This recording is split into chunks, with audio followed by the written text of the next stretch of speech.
السلام عليكم، مرحبا بكم مع وصفات حكيمة كيك. وصفتنا نهار اليوم هي لي يويو اللي كنا نديروهم زمان، والان ما عدناش نديروهم بزاف كيما من قبل، اللي المقادير تاعها بسيطه موجوده في كل بيت ونقدروا نديروهم في نص ساعه، وحنا درنا هاد لي يويو وشربنا بهم القهوه. تبعوا معايا طريقه تحضير هاد الوصفه من الاول للاخر، مشاهده ممتعه ان شاء الله. بسم الله على بركة الله. نبداو. عندي هنايا كيلة تاع بيض، نزيد لها كيلة تاع سكر. البيض هنا درت 3 حبات بيض ونخلط حتى وين يذوب لي السكر مع البيض. نزيد الكيلة تاع الزيت ونحرك.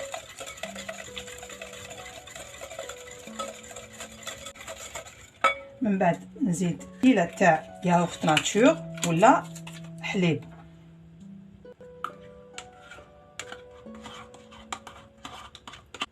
نعصر عليها شويه تاع قارص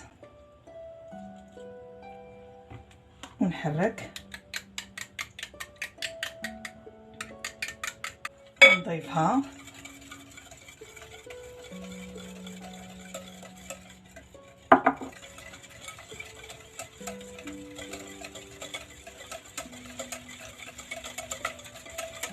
من بعد نزيد شويه تاع قشور تاع قارص.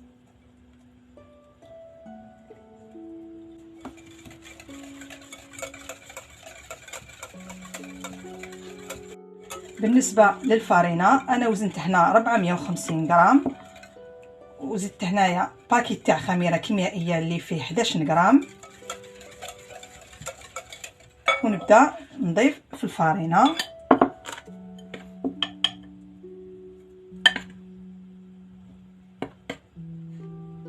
وبالطبع ما نساوش القرصه تاع الملح.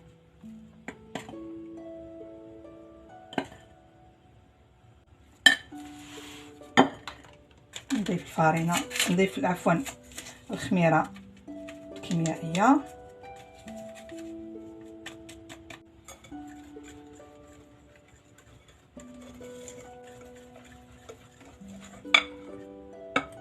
حنزيد على 3 دفعات هكا باش ما تغلبنيش.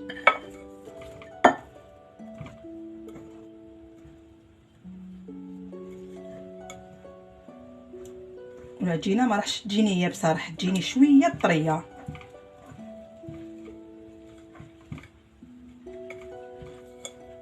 انا هنا نحبس استعمال الفوي، راح نستعمل يدي. نزيد نضيف الفارينه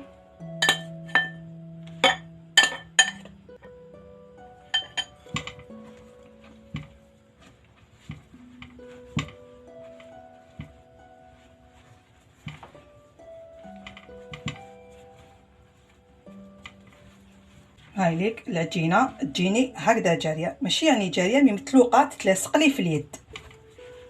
الفارينه اللي بقات لي من بعد راح نوزنها ونكتب لكم المقادير في صندوق الوصف. بقات لي هذه الكميه من 450 غرام تاع فارينه.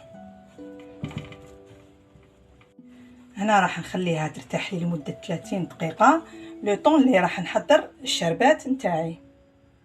بالنسبه للشربات راح نكيل بالكيسان اللي كيلت بهم البيض والسكر والزيت. نكيل بهم السكر، عندي 2 كيسان تاع سكر ما عمرتوش حتى للفوق.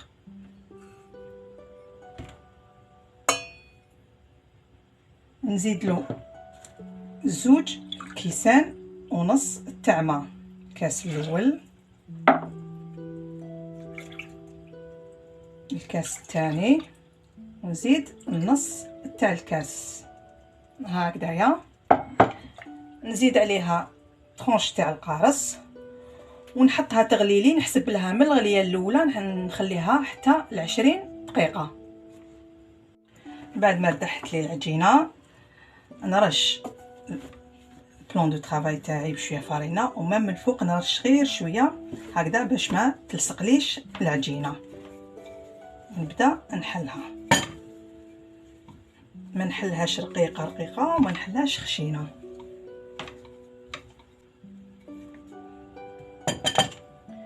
انا خديت هاد الطابع صغير وكل وحده كيفاش تحب تطبعها، يعني هكذا باش يجوني الحبات صغار.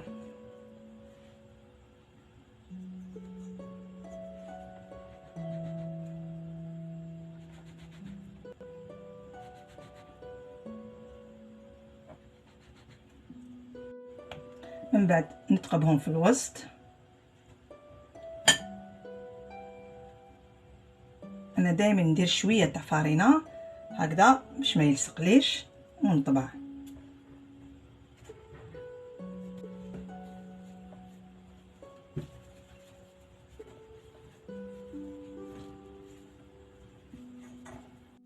ناخذ بلا نرش عليه شويه تاع فارينه ونحط الحبات اللي طبعتهم وهكذا باش نزيد نكمل العجينه اللي قعدت لي. نكمل الحل العجينه اللي قعدت لي.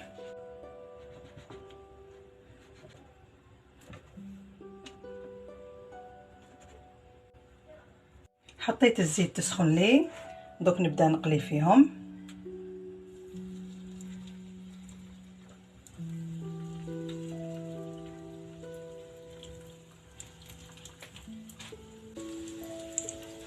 نسيي نقلبهم هكذا يحمروا لي تمتم.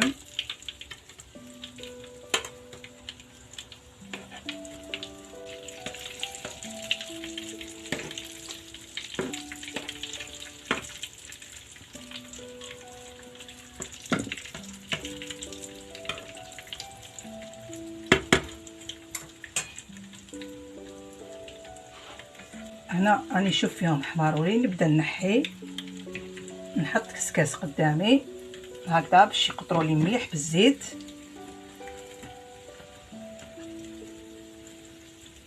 هنا بعد ما طيبت لي بيني تاوعي راح نعسل نص، راح نديرو نعسلو ونص راح نرش عليه السكر كلاصي.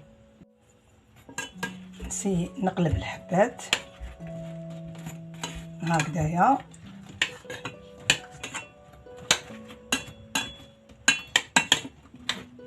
اذا هذا هو الشكل النهائي لليويو. هاني غبرت من هذا الكوتي اللي من هاني غبرته بالسكر كلاصي، وهذا الكوتي رمدته بشويه تاع اللوز وشويه تاع البيستاج، وهو اختياري. نتمنى الوصفه تاع نهار اليوم تكون نالت اعجابكم، وان شاء الله تجربوها وتحطوا لي كومونتير تاعكم هكذا باش يزيد يشجعني نقدم كثير من الوصفات. الآن ما عليا نقول لكم شهيتكم بالصحة، ونتلاقاو في عدد مقبل إن شاء الله.